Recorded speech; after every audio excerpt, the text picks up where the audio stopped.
for joining me. You're watching In Deep on the Delta. This is the weekly Delta fishing report for the week of May 5th. I have a couple items here before we get into the report. Number one, if you're looking for a job, call Outdoor Sportsman in Stockton. They are now hiring. Their number is 209-957-4867. For those of you who are unfamiliar with Outdoor Sportsman, they're located here in Stockton. I believe their address is on West Lane. They're right at West Lane and March. Probably the biggest locally owned tackle and gun counter here in Stockton. They've been around for a long time. They'll probably be around for a lot longer, and they're looking for qualified employees. So if you've wanted to work at a tackle shop, make sure you give them a call. 209-957-4867. First item. Second item, the bass hole, Rob Cloutier. He is doing a unique raffle through the month of May, and he's going to be raffling off, and I'm going to kill this name for you, but it's a Depths custom swim bait. This is not on the market. It is a limited edition custom bait, custom paint, the whole 9 yards. It is a beautiful bait, as you can see in the picture here. And this is called the Gira Cua. I'm going to go with that. But anyhow, it's a $400 bait. You can't buy this bait, you can only win it. Here's the deal. You go in the bass hole, you spend $100, you get a ticket for the raffle. If you spend $200, you'll get 2 tickets for the raffle. And hey, what's $100? It's 2 packs of Cincos and a chatterbait, maybe 2 chatterbaits. But anyhow, support the local shops, not only Rob, but make sure you're going to the Outdoor Sportsman, hook, line, and sinker, the bass hole out on Bethel Island. These are the local guys, and these are the guys we have to keep in business. So go and support Rob and get yourself a ticket to win a beautiful custom Depths swim bait. With that, we're going to get into the report. And the report this week has been all about the wind. And as I film this, we have literally, we're here, I'm out here Wednesday afternoon. It is just flat, calm, no wind at all. I wish we had a little bit of wind. But the last 2 weeks have been unbearable for most people. It's on a good day, it's blowing 15 to 20. On a tough day, it's blowing 20 to 30. It's kept a lot of people off the water. There have been people out. The hardcore guys have been out here, but man, I'm telling you, I've been out here on a couple of those days, and I'm heading in early. A lot of people are heading in early, and the guys that are out staying are just tucking in behind places, trying to get a line wet and fishing on their day off, getting out of the wind, and it has been tough. So the wind has impeded the steady progress of the water temperature warming. It's kind of still at that same 65, 68 degree water temperature. Now, as I say that, a couple days like we're having now with no wind and steady sun, we're going to have water temperature over 70 degrees. So it just depends on what the weather does. And the weather for the next week, they're predicting a breeze every day, anywhere from 12 to 15 or 20. In a couple days, it's closer to 20 to 25. If it's under 20 and it's not real gusty, you can fish. Over 20 and gusty, 20 to 30, it's just no fun out here. So, check the weather report when you come out here. The wind is also kind of fooled around with the water clarity. Central Delta, I'm still seeing water clarity up to 10 or 12 feet of visibility. I know a lot of people have talked about 3 or 4 feet of visibility, in some of the wind, the windier areas that it's clouded up the water. I will say a lot of the reports this week for largemouth bass, people have talked about looking for a little more stained water. We'll get into that when we talk about the largemouth bass here. Okay, so the water clarity and temperature is fine. Everything is set to go. It's just a matter of wind. So check your report if you're getting ready to come out, and you make your own decision on what you want to put up with. But the stripers, they're still out here. They're biting. I talked to Jeff Suhu from Suhu Sport Fishing. When he is out, he is catching fish. And I'll say one thing: if you book a trip with Jeff, he's not going to book you up and come your day. The wind's blowing 35 miles an hour and it's just a miserable day. He's going to cancel the trip and tell you to come back under better conditions. He's not going to take you out when the conditions aren't feasible where he can catch some fish. So think about that. If you're looking for a guide, a guy like Jeff is the guy you want to to hire. Anyhow, when Jeff has been out, and again, it's weather dependent, he has been killing them. We're hoping that the stripers stay in the system. He's been getting his fish mostly on live bait. I know he's also caught some fish jigging or spooning, excuse me, and they're in the system. Everyone is still catching fish. I talked to both shops, Outdoor Sportsman and Hook, Line, and Sinker, and they're reporting maybe a step back from what it's been the last week or two, but the fish are still in the system and they're being caught. Outdoor Sportsman is saying that a lot of the folks that are out fishing the banks around the Stockton area out here in Disappointment and up and down the channel, they're throwing bait during the wind. They can put up with that, sit in their cart. They're catching fish, and a lot of guys are trolling now because of the wind. And there's a big run on Atlas rigs. So I'd imagine if you're going to come out here and troll, if you put on one of those Atlas rigs, you're probably still going to do pretty well. You're just going to have to put up with a little bit of wind.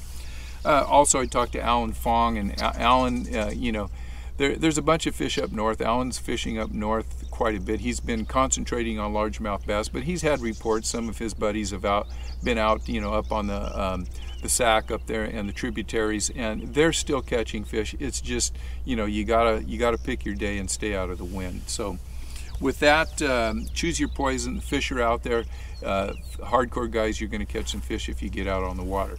Largemouth bass, same thing. It's taken a step back from what it was a week or two ago, and I don't know, I guess it's just because of the fronts that have been coming in with this cold north wind. They're not huge fronts, but they're enough to move the barometer up and down, so it's been day to day. And I'll give you an example. Rob Cloutier from the Bass Hole, he's been out a couple times this week, and he has had mixed results. First of all, they had a little tournament, their turkey shoot tournament that he puts on, and I think there was a dozen guys or something out there. But the dozen guys that are in this tournament are all big sticks. 18 pounds won the tournament, and there were some skunks. I think, you know, so that's tough fishing, and I think that might have been Saturday or Sunday. I'm not sure, but take Rob for instance. Been out a couple times this week. He knows where the fish are, he knows how to fish, and he knows the water. One day he gets 13, I forget what he said, he had 13 or 15 pounds, had a pretty decent day. A day or two later he's out and he struggled to land 3 fish that, you know, were nothing. And I can tell you this, Rob didn't forget where the fish are, he didn't forget how to fish, and he didn't forget where he was at on the delta. It's just day to day. So take that with a grain of salt for you guys that are out here and having days that you struggle. Rob gets to fish quite a bit. I get to fish quite a bit. We don't talk as much about the days that we don't catch fish as the days that we do catch fish. But sometimes it's not you. As long as you are doing your best, you're covering water, you're doing what you think you need to do with the baits. You can be throwing worms, you can be throwing chatterbaits, you can be throwing topwaters. We're going to go into that in just a little bit, but it's not always you. When these fish don't want to bite, they are just extremely difficult to catch. So with that, what are they catching them on? They're still picking up a lot of fish on bottom bouncing baits. Sinkos are still probably the #1 bait if you can fish them when the wind is not around. The jigs, they're taking a lot of fish, and punching is also really picking up. And as this water temperature warms up, we get more and more into summer, it's going to be a big punch bite this year. I think there's a lot of vegetation, a lot of really good punch water. The guys that know what they're doing punching are catching the bigger fish. A few topwater fish are coming in. Some guys are reporting fish on chatterbaits. I can't get a chatterbait bite, or excuse me, buzz baits. I can't get a buzz bait bite. This week the chatterbait did pick up, and I suspect that it's because of the wind. People had to throw chatterbaits. A lot of guys had to throw chatterbaits because they couldn't keep a bait on the bottom. So crawdad color chatterbaits have been doing really well. I have been getting fish early and late on bubble walkers and walking baits, and those have been my top producing topwater baits. I've also been throwing this bounty fish by who is this, by Jackall. That's been getting a lot of bites. I've been experimenting with hooks because my hookup ratio hasn't been as good as I'd like, but this is getting a lot of bites. It's a topwater fish. It's the Jackall bounty fish. while I talk about that, I'll hit you guys up on a worm that I've been using, and I talked about this. I'm going to put the I'll put the link to the video that I did the review on. This is the G-Crack Billow Stick 5.8. Well, it's called a billow stick. It's kind of a robo-worm looking thing, and this has really been producing for me. It's got a purple back and a green pumpkin belly. It's a laminate. I've just been throwing it weightless, and leading into why I'm telling you about this particular bait is I think some of these fish have started, especially the fish in the shallows, have started to see a few baits, and they're getting a little bit finicky. So if you can throw something out there that's not, like, I've been telling you, I've been throwing that reverse Cinco, the Ted rig, I'm throwing this billow stick, and it's something different than what the fish see all the time. I think those things are getting bit more and more. So if you haven't tried this, try this billow stick. It's the 5.8, the G-Crack, and you might get a few more bites out here. They're fun to fish, man. They've got a lot of action, and they're just a little something different you can fool around with. So top baits this week: bottom bouncing baits, worms, jigs, punching. Chatterbaits are coming along. I haven't heard a whole lot about crankbaits, but guys are throwing a lot of jerk baits, and the jerk baits are catching both largemouth and stripers.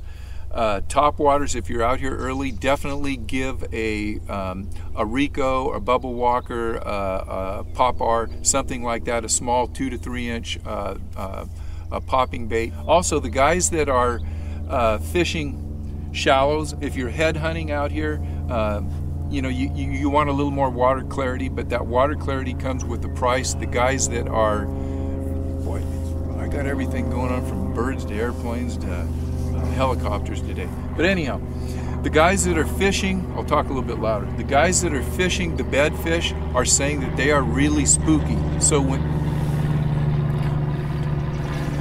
when you're on these bed fish, man, be real careful. They're saying, the minute they see the boat, a lot of these fish are going. As soon as the arm raises, they're gone. And just remember, these bed fish out here, they can be on a bed for 2, 3, 4 days. They may only be locked on that bed for, maybe a half a day, maybe just a few hours. And when they're locked on the beds, that's when you can catch them. So my suggestion is, unless you are just out here head hunting and want to fish beds, and instead of looking for the beds and fishing them, just fish the shallows. What I've been doing is like this Billows Gill. It's a slow sinking bait. It doesn't sink as fast as a Cinco, and it's a very finesse bait. It casts well, but I'm using this in less than 4 feet of water. I'm making long casts. I'm just covering a little bit more water, kind of carpet bombing, casting all the areas around the tules, around the edges of the Eladia out here, wherever I think there could be a fish spawning. But I'm moving a little bit faster and not actually looking for the bed and trying to put the bait in front of a fish. I'm just whipping it out there, and it's been successful, but you've got to stay on it, and you just have to work at it. Nothing's coming easy out here. So with that, fellas, thanks for watching.